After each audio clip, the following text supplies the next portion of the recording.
अस्सलाम वालेकुम नाज़रीन, मैं हूं अरसलान कोकर। आप देख रहे हैं प्रोग्राम प्ले फील्ड। और क्रिकेट पे बहुत ज़्यादा बात हो गई। हमने वर्ल्ड कप से लेकर तमाम वो चीज़ें जो क्रिकेट से रिलेटेड थी वो आप तक पहुंचाई भी। अब ज़रा बात करेंगे पाकिस्तान की उन खेल्स पर जो दुनिया भर में बहुत ज़्यादा पॉपुलर है, लेकिन पाकिस्तान में वो अताप का शिकार है। दुनिया की ऐसी खेल जो मेरा ख्याल है मैं बता ही रहा हूँ तो आप समझ जाएंगे कि दुनिया की सबसे ज़्यादा खेली जाने वाली, दुनिया में सबसे ज़्यादा पसंद की जाने वाली, दुनिया में सबसे ज़्यादा व्यूवरशिप रखने वाली और दुनिया में सबसे ज़्यादा जिसमें पैसा इन्वॉल्व है, वो खेल पाकिस्तान में इस हालत में पहुंच चुकी है कि यहाँ पर पहले धड़ों की लड़ाइयाँ देखते रहे, फिर पॉलिटिकल इंटरफेरेंस बहुत ज़्यादा हुई।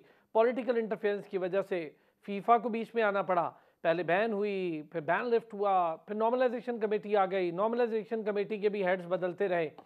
तो अब जो प्रेजेंट सिचुएशन है उसमें हारून मलिक साहब हैं और वो काफ़ी देर हो चुके हैं उन्हें हेड बने हुए।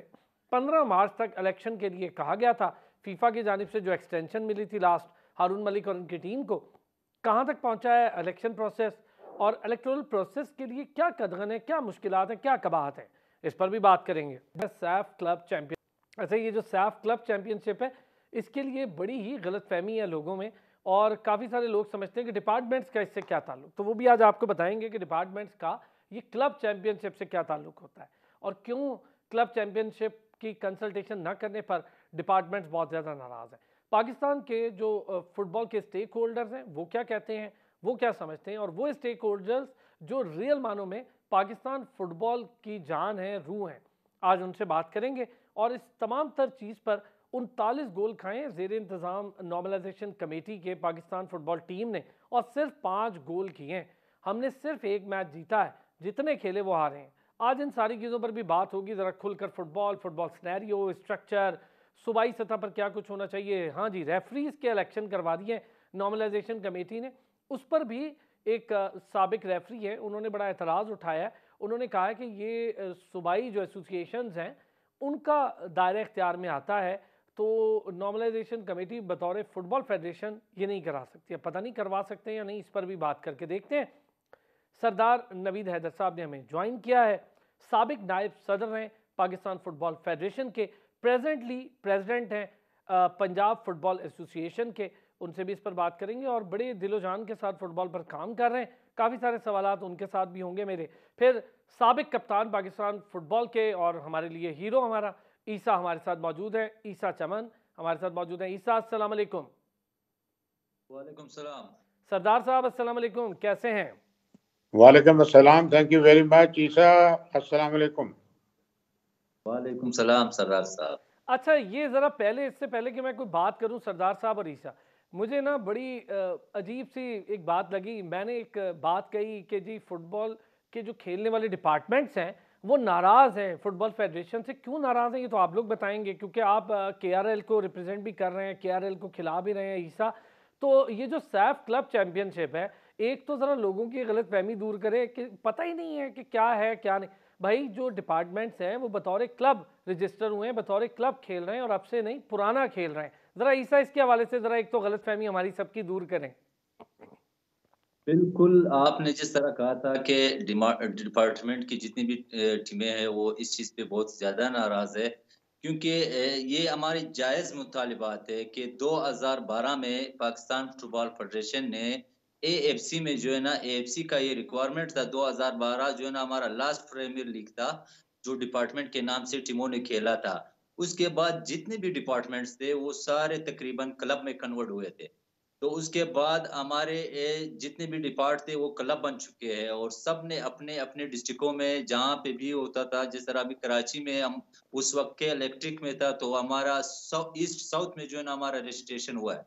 तो इस तरह सब डिपार्टमेंट्स ने अपने जो टीमें हैं ना वो क्लब में कन्वर्ट किया है और उसके बाद केआरएल की टीम जो है ना जाके एएफसी कप जीता है, वहाँ पे एक क्लब के नाम से खेला है। फिर उसके बाद फिर हमारा के इलेक्ट्रिक हम लोग उस वक़्त जो है ना गए थे क्लब के नाम से। तो अब लोग जो ये बातें कर रहे हैं कि डिपार्टमेंट जो है ना वो क्लब नहीं बन सकता है, तो मेरे ख़्याल से उसकी गलतफ़हमी है, क्योंकि सिर्फ़ हम लोग नहीं, नेपाल की भी जो है ना चैंपियन टीम पुलिस एफसी है, मतलब उनका भी डिपार्टमेंट जो क्लब है वो चैंपियन है। यहाँ पे केआरएल चैंपियन है। तो मेरे ख्याल से हर जगह पे जो है ना थोड़ा सा एएफसी ने जो है ना जितनी भी कंट्रीज है, बांग्लादेश है, नेपाल है, मालदीव है, इन सबको थोड़ा सा मतलब उनके साथ राय दी है कि वो बड़े प्रोफेशनल क्लब नहीं बना सकते हैं, यहाँ पे मार्केटिंग वैल्यू इतना अच्छा नहीं है, तो इसलिए इन लोगों को ये जो डिपार्टमेंट था वो क्लब में एक्सेप्ट किया है। तो अब जो एनसी है वो बिल्कुल नाजायज कर रहा है कि उसके पास ये मैंडेट है नहीं, एनसी के पास को वो किसी प्रीमियर लीग की क्लब को जो है ना उसका स्टेटस चेंज करे कि आप नहीं, आप डिपार्टमेंट हो। जब एएफसी ने कबूल किया तो मेरे ख्याल से एनसी के पास ये मैंडेट नहीं है, एनसी के पास जो मैंडेट है उसके मुताबिक काम करे, और मेरे ख्याल से बेहतर यही है कि सब प्रीमियर लीग की जितनी भी टीमें हैं उसकी चैंपियनशिप करा के उनका चैंपियन टीम इस सब चैंपियन क्लब में जो है ना ओके, भेजना अच्छा चाहिए। अच्छा ईसा, यहाँ पर ये पूरी डिटेल गुफ्तगू होनी है आज आपसे ना इसी मैटर पे कि जो प्रीमियर चैंपियनशिप की आप बात कर रहे हैं। सरदार साहब, पहले ज़रा आपका भी इस पर व्यू। और मुझे तो इतनी ट्रोलिंग का निशाना बना दिया, हालांकि मुझे पता था। मैंने जब ये लिखा कि भाई डिपार्टमेंट्स नाराज़ हैं और सैफ क्लब चैंपियनशिप के हवाले से नाराज़ हैं, और जी क्लब है, आप क्लब से डिपार्टमेंट का क्या ताल्लुक। मैं हैरान था कि जो लोग इतना ट्रोल कर रहे हैं उनको पता भी नहीं है ये सारी चीज़ें। देखिए जी, सबसे पहले तो आप नोट करें कि ये जो सैफ क्लब चैंपियनशिप हो रही है, ये इनॉग्रल चैंपियनशिप हो रही है, फर्स्ट टाइम। ट्रू। अच्छा, अब बात मुझे मुझे अफसोस भी होता है, हंसी भी आती है, और इनकी कॉम्पिटेंसी के ऊपर अफसोस इसलिए होता है कि इनके जो एग्जीक्यूटिव मेंबर हैं, एक नॉमिनलाइजेशन कमेटी के, शायद नियाज खोकर साहब, जब वो पाकिस्तान फुटबॉल फेडरेशन का हिस्सा थे मखदूम फैसल साले याद साहब के ज़माने में, जब ये सारा प्रोसेस हुआ था, तो इनको टास्क दिया गया था इसका, and he is very much aware कि all the departments were converted into clubs.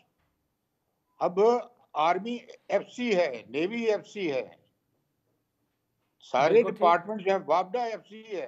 These are actually the professional names given in Asian football confederation. बिल्कुल। तो अच्छा सरदार साहब, जब अभी उनको जैसे मालूम ईसा है ने इस खुद बात का, बताया, अभी तो क्लियर हो गई ना बात, एएफसी खेल कर आए बतौर क्लब, केआरएल डिपार्टमेंट हमारा। जी बिल्कुल खेल क्या है जी। और देखें, बात सिर्फ अच्छा, खाली एएफसी नहीं कि ये प्रेसिडेंट्स कप होता है, ये एएफसी प्रेसिडेंट्स कप जिसके अंदर केआरएल ने खेले, आर्मी ने, हमने तो होस्ट किया यहाँ पर टूर्नामेंट इन लाहौर, जिसके अंदर एएफसी का प्रेसिडेंट्स कप का पहला स्टेज था, जिसमें पाकिस्तान की नुमाइंदगी आर्मी ने की थी। उसके बाद फिर ये नेक्स्ट स्टेप में जाके केरल आई, केरल चैंपियन थी, उन्होंने पार्टिसिपेट किया जाके ओवरसीज। उसके बाद केईएससी की जो टीम है कराची से, और मजे की बात यहाँ बताऊं, और Isa please correct me if I am wrong, कि केईएससी ने तो नाइजीरिया से प्लेयर्स बुलाए professional in their club, England से बुलाए players in their club, they represented KSC overseas as a club. तो मुझे ये जबरदस्त। बताएं कि वो जो ओवरसीज प्लेयर्स इंडक्ट हुए थे, उन्होंने था अपने डिपार्टमेंट का? No, they came as professional players and they represented KSC in those international events. तो बिल्कुल ये तो ठीक बड़ा हो गया। सिंपल सी बात है कि देखें, पाकिस्तान के अंदर इस वक्त जो प्रोफेशनलिज्म है वो नहीं है फुटबॉल की, इतनी पजीराई नहीं है। जो हमारे दो क्लब्स हैं फ्रॉम बलूचिस्तान, जो पार्ट एंड पार्सल हैं इस लीग के, उसके अलावा तो सारे ये क्लब जो हैं, इसमें सुई सदर्न गैस का क्लब है, सुई नदर्न गैस का क्लब है, इसमें ये टीम्स हैं जो एज प्रोफेशनल क्लब्स खेल रही हैं। हाँ, इनकी फाइनेंसिंग और इनकी सारी रजिस्ट्रेशन जो है, that is being done by the department concern. लेकिन डिपार्टमेंट के अंदर उन्होंने स्पोर्ट्स डिपार्टमेंट बनाया हुआ है जिसके अंदर ये क्लब्स खेल रहे हैं। How can they deprive? अब आप क्या चाहते हैं कि जी सैफ चैंपियनशिप में आपके वीक टीम रिप्रेजेंट करे पाकिस्तान को? ये क्या थॉट प्रोसेस है भाई? बिल्कुल कि ठीक। जो सरदार टीम साहब, पहले अच्छा हो 12 गया में ना, से 10वें नंबर पे है देखिए बहुत अच्छा या हो गया, 9वें ये नंबर चीज पे क्लियर है, हो गई। मैं एक छोटा उसको सा आप ब्रेक। चैंपियन बना के भेज रहे हैं वहां पर यार। बिल्कुल ठीक सरदार साहब, एक ब्रेक, ब्रेक के बाद आप अभी जरा तक आऊंगा। थके। उसके बाद इलेक्शन प्रोसेस पे भी आप सारों से आज बात करनी है। फिर ये जो रेफरीज के इलेक्शन हुए, इस पे इतना इशू क्यों खड़ा हुआ है, जरा ये भी जानते हैं, जरा डेप्थ में जाकर। ब्रेक से वापस आते हैं तो इस पर बात करते हैं। वेलकम बैक जी। सरदार नवीद साहब और ईसा चमन हमारे साथ मौजूद हैं। बात हो रही है पाकिस्तान फुटबॉल। मेरी ज़ाती ये ख्वाहिश है, मैंने फ़ुटबॉल खेली, प्रोफेशनली भी खेली, मेरी ज़ाती ये ख्वाहिश है कि ये ऐसा खेल है कि एक तो सस्ता, दूसरा हर कोई खेल सकता है, तीसरा स्टेमिना, और फिर आसान है कि आप इसको क्रिकेट की तरह बहुत बड़ी बाउंड्री के बगैर भी खेला जा सकता है। और अब तो इसके कई मतलब फुटसोल वगैरह के सूरत में कई नई चीज़ें इसमें आ चुकी हैं।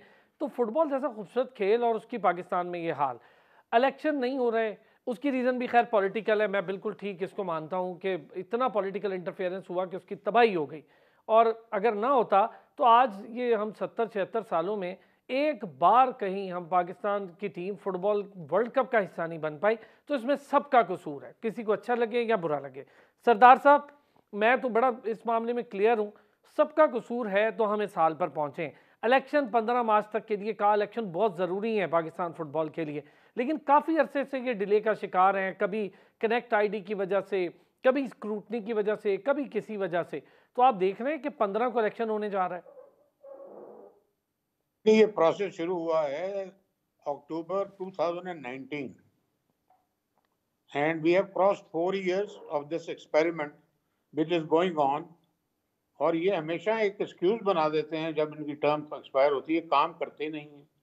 इनका टोटल फोकस और एनर्जी जो है वो सेल्फ प्रोजेक्शन पे है, इंटरनेशनल एक्टिविटीज पे है, इंटरनेशनल मैचेस पे है, चाहे वो खवातीन के हों, चाहे हमारे अंडर 16 हो, चाहे अंडर 19 हो, चाहे नेशनल टीम हो। They are more interested in the international activities of our team. जो इनका मेन मैंडेट है to hold the elections in a transparent manner as per the PFF statute and constitution, उसके ऊपर इनकी तवज्जो नहीं है।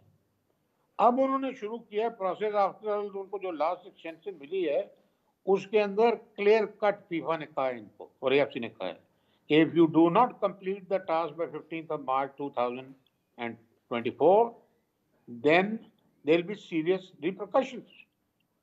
और बात सिर्फ इतनी सी है कि I am sorry to say that FIFA and AFC has failed us in this. They have appointed the most incompetent normalization committee ever to be seen anywhere in the world. These people are self-centered. They are only interested in their monthly salaries, perks, benefits and privileges. और decisions ले रहे हैं सारे के सारे आइन के बरखिलाफ। अभी इन्होंने रेफरीज का इलेक्शन, सो कॉल्ड इलेक्शन इन्होंने कराया। और भाई पहले ये बताएं आपके पास मैंडेट है ये इलेक्शन करवाने का? Kindly visit the constitution. सरदार साहब, if I am not wrong, सरदार साहब, ये जैसे सूबाई एसोसिएशंस हैं, पंजाब आप जिसके सदर भी हैं, इस तरह सूबाई एसोसिएशंस करवाती हैं ये रेफरीज के इलेक्शन? नहीं नहीं नहीं नहीं, देखें, it is a autonomous body which is called Pakistan football referees association. ठीक। इसी तरीके से AFC की ऑटोनमस बॉडी है with their own constitution which is called AFC referees association. ठीक। उनके under member association referee association है। और जो पाकिस्तान फुटबॉल रेफरी एसोसिएशन है, it is answerable directly to the AFC referee association as per the constitution. इनका तरीकेकार election का ये है। पहली बात तो ये है कि ये जो है association, it is basically to have the membership and office bearers who have served their term either at national level, AFC level या FIFA level। और उसके लिए कम से कम इन सब लोगों का 15-20 साल का एक्सपीरियंस होना चाहिए।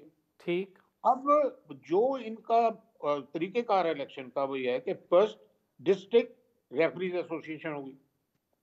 अब उसमें जो डिस्ट्रिक्ट के रेफरीज हैं, चाहे उसमें FIFA अप्रूव्ड रेफरीज हैं इनकी डिस्ट्रिक्ट के अंदर, या क्वालिफाइड, या AFC क्वालिफाइड हैं, या नेशनल रेफरीज हैं, या डिस्ट्रिक्ट रेफरीज हैं, no active referee can stand for any post of elections। जी, बनता भी यही है, जाहिर है, क्योंकि वो तो फिर खुद उसको इन्फ्लुएंस करेगा अगर एक्टिव होगा फिर। जी, और दूसरा ये है कि जी ये आप इनकी वोटिंग लिस्ट देखें, उसके अंदर 75% of voters are those who qualified one way or the other in 2023। Okay, अच्छा। They cannot be the voters until they have a 2 years field experience। Okay. अभी तो इन्होंने आई डोंट नो कि किस तरीके से इन्होंने किया है, 1 वीक का कोर्स करवा के इनको बना दिया रेफरी। अच्छा, ये चीज सरदार साहब, मैं जरा इस पर मजीद, ये आपने बड़ी बड़ी मेरा ख्याल है वो बात है जो बहुत ज्यादा होशरुबा है। ईसा, एक तो इस पर आपका कमेंट, दूसरा 15 मार्च तक इलेक्शन 2024 तक कहा गया है, तो होते देख लें इलेक्शन। वैसे मुझे बड़ा मुश्किल, मुझे प्लीज ये कंप्लीट करने अच्छा दें, जी सरदार साहब प्लीज, चले जी प्लीज देखें प्लीज। डिस्ट्रिक्ट लेवल इलेक्शंस, उसके बाद डिस्ट्रिक्ट के बाद इनकी डिविजनल इलेक्शंस, मतलब ये कि पहले डिस्ट्रिक्ट की बॉडी बन गई, फिर डिवीजन की बॉडी, उसके बाद प्रोविंस की बॉडी। जो प्रोविंशियल बॉडी है उसमें प्रेसिडेंट, जनरल सेक्रेटरी और इनके जो मेंबर्स हैं उनके होता है। उसके बाद इनके प्रोविंस के प्रेसिडेंट और general secretary they become the members of Pakistan football referees association. Okay, उसमें नॉमिनेशन होती है, उसमें इलेक्शन नहीं है। ठीक है, ठीक हो गया, ठीक अच्छा, है। फिर वो जब बॉडी बन जाती है, इनकी एग्जीक्यूटिव कमेटी कह लें इसको, या इसको रेफरीज काउंसिल कह लें नेशनल लेवल के ऊपर, तो वो फिर डिसाइड करते हैं कि who will be the chairman और president of the Pakistan football, उनके वोट से बनता है। सही, ये डायरेक्ट वोट से नहीं कर सकते, उनके पास मैंडेट भी नहीं है। They have violated the constitution, okay, they have taken they have violated the statutes of AFC, okay, they have violated the statutes of FIFA, they have violated the statutes of PFF constitution। और right, मेरे नजदीक में इनके ऊपर article 70 लगना चाहिए, because this is a violation and this stands for immediate suspension and complete ban on any football activities on these people। Okay sir, ये यानी इतना हद तक सीरियस मामला है। जी ईसा प्लीज आपका इस पे कमेंट। बिल्कुल, मुझे तो नहीं लगता है कि एनसी जो है ना मार्च तक अब इलेक्शन करेगा, क्योंकि देखो इसको लगाया इसलिए कि एक मुतनाज़ा इलेक्शन पाकिस्तान में हुआ था, तो इसको लगाया फीफा ने, और अब इसने खुद मुतनाज़ा काम शुरू किया है जो आइन के खिलाफ है, और जो मतलब जितने भी इसने काम किया है आइन की खिलाफ वर्जी उसमें किया है, और जो फीफा का जो इनको मैंडेट मिला है उसके मुताबिक भी ये काम नहीं कर रहा है, उसको भी नजरअंदाज कर रहा है, उसको भी इग्नोर कर रहा है। तो मुझे नहीं लग रहा है कि ये मार्च तक इलेक्शन कराएगा। ये असल जो हम लोग अभी जो हम बात कर रहे हैं कि फीफा से हमें वो है कि फीफा क्यों इस पे एक्शन नहीं ले रहा है, फीफा क्यों इतना ज्यादा टाइम इनको दे रहा है कि एक नायल शख्स है जो एक रग्बी का प्लेयर है, उनको फुटबॉल का पता भी नहीं है, और आप इतना ज्यादा टाइम दे रहे हो, एक्सटेंशन पे एक्सटेंशन दे रहे हो।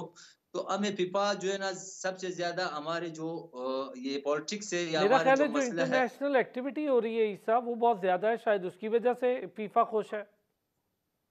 नहीं देखो, फीफा ने इसको लगाया तो इससे फीफा का तो ये हक बनता है कि आप इनसे पूछ ले कि आपने क्या किया, आपने रजिस्ट्रेशन प्रोसेस मुकम्मल नहीं किया। आप कभी बोलता है कि रजिस्ट्रेशन मुकम्मल है, कभी बोलता है नहीं है।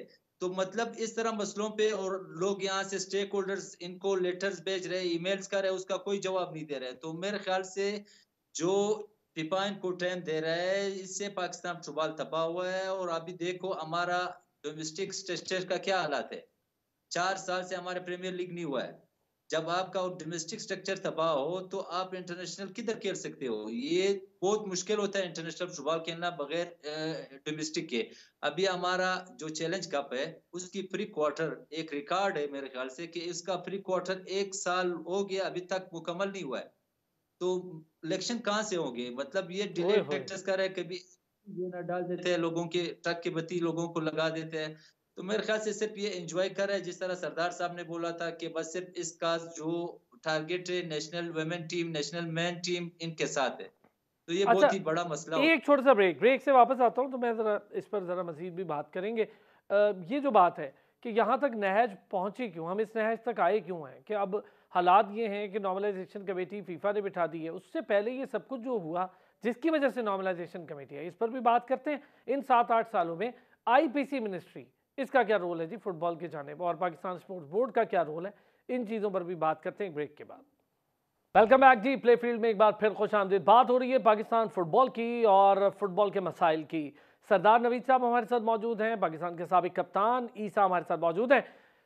सरदार साहब, ईसा ने तो बड़ा कैटेगोरिकली कह दिया कि इलेक्शन होते हैं उनको तो नहीं दिखाई दे रहे। उसकी बहुत ज़्यादा रीजंस भी ईसा के पास हैं, वो बता भी रहे हैं। और गाहे बगाहे जब भी हम ईसा से बात करते हैं तो हमें चीज़ें पता चलती हैं। आप लोग हैं रियल स्टेक होल्डर्स, ये बताएं सर, IPC मिनिस्ट्री 7-8 साल हो गए, क्या रोल है IPC मिनिस्ट्री का? और फिर ये जो जहाँ से शुरू हुआ था ना सरदार साहब, अच्छा लगे या बुरा लगे, पॉलिटिकल इंटरफेरेंस हद से ज़्यादा थी। अपॉइंटमेंट्स कभी फैसल साले याद तो कभी कोई, गवर्नमेंट लेवल पे अपॉइंटमेंट्स होती थी। तबाही का शाखसाना खुद पॉलिटिक्स है। फुटबॉल की, इसमें कोई दो राय नहीं। अब मामला ये है कि 2 साल तकरीबन कह लें हो गए, अब तो पॉलिटिकल इंटरफेरेंस भी नहीं है और अब तो निगरान सेटअप है सबसे अच्छी चीज़, तो अब भी इलेक्शन नहीं हो पा रहे। तो ये सारी चीज़ें कहाँ लेके जा रही हैं पाकिस्तान फुटबॉल को सर? देखें जी, पहले आप फुटबॉल से हट के पूरा स्पोर्ट्स का सिनेरियो पाकिस्तान का देखें। क्रिकेट बोर्ड देख लें, हॉकी फेडरेशन देख लें, ये सारी अपॉइंटमेंट जो है माजी में हुकूमत वक्त करते रहे हैं, इनकी जो लेकिन मैं अपॉइंटमेंट्स एज सरदार साहब फिर प्रेसिडेंट। एक बात कहूं आपसे, अभी भी हुकूमत कर रही है, लेकिन पाकिस्तान क्रिकेट बोर्ड का स्ट्रक्चर, चूंकि मैं खुद जानता हूं, बहुत स्ट्रांग है, तो बड़ा फर्क नहीं पड़ता, टीम पॉपुलर है, टीम के यही बात अगर यहाँ होती, हमारी फुटबॉल फेडरेशन के अपने स्ट्रक्चर जिसके लिए पैसे देता है फीफा, ढेरों पैसे, अगर वो होती तो इतनी खराबी ना होती सरदार साहब। बिल्कुल, मैं आपकी बात पे 100% I agree with your assessment and your statement.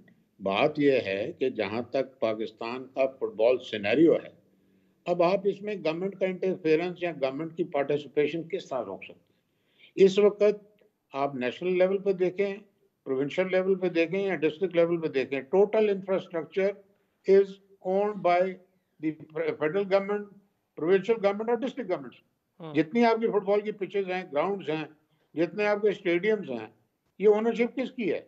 ये ओनरशिप फेडरेशन की नहीं है। अनफॉर्चुनेटली जो सबसे बड़ा ड्रॉबैक इस वक्त है कि Pakistan football federation over so many years has failed to make their own facilities या इंफ्रास्ट्रक्चर या एकेडमी, कुछ भी नहीं हुआ।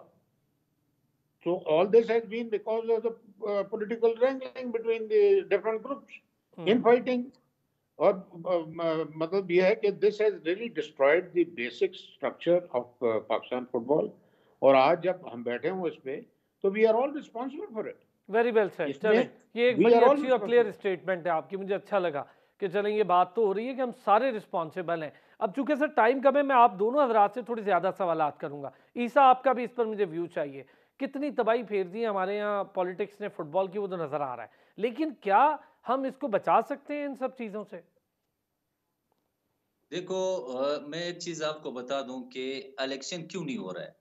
इलेक्शन इसलिए नहीं हो रहा है कि हमारे जितनी भी स्टेक होल्डर्स है, चाहे मतलब जो 3 ग्रुप्स है हमारे, ये तीनों ग्रुप्स एक टाइम पे एक ग्रुप थे और साथ फुटबॉल चला रहे थे। बाद में जो अलग हुआ है, तो अब जो अरुण मलिक साहब है, उसने सबको असरे दिया हुआ है कि हम आपको सपोर्ट करेंगे, इसलिए हर एक अपने अपने जगह पे बैठ गया आराम से। फुटबॉल इनके हवाले है और ये ना इलेक्शन करा रहा है, ना कोई स्टेक होल्डर इसके ऊपर प्रेशर डाल रहा है, ना फीफा की तरफ से, ना एफसी की तरफ से, क्योंकि हर एक कोशिश कर रहा है कि हम इनसे ताल्लुकात बना ले, ये इलेक्शन में हमें सपोर्ट करे। तो ये भी एक बहुत बड़ा वजह है कि जितना भी हमारे जो मेन स्टेक होल्डर्स है, वो सब खामोश तमाशाई बैठे हुए हैं। और इसकी नुकसानात किसको हो रहा है? हम जैसे प्लेयर्स को हो रहा है, कोचेस को हो रहा है, रेफरीज को हो रहा है। वाह। और भाई एक खेल जो है के ना, खिलाड़ी का नुकसान है, खेल का नुकसान है, तो खेल के रियल स्टेक होल्डर उसके खिलाड़ी हैं।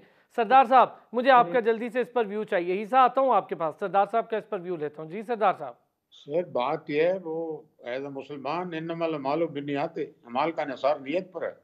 बात यह है कि $8,000 तनख्वाह मिल रही हो, पर्क्स मिल रहे हो, $4,000 मेंबर्स को मिल रहे हो, फैसिलिटीज हो, इंटरनेशनल ट्रेवल हो, कौन कुर्सी छोड़ता है? ये तो बेसिकली देखें, ये इलेक्शन तो कंप्लीट हो जाना चाहिए था 2020 में। Why prolong? उस वक्त हमजा खान ने भी तो टोटल रजिस्ट्रेशन करा दी थी क्लब्स की और उसकी स्क्रूटनी प्रोसेस में चला गया था। वो रिकॉर्ड किधर गया? Where is that record? देखें, ये जो फीफा कनेक्ट प्रोग्राम है, ये तो मार्च 2021 में लॉन्च हुआ है, जबकि नॉर्मलाइजेशन कमेटी तो अक्टूबर 2019 से काम कर रही है।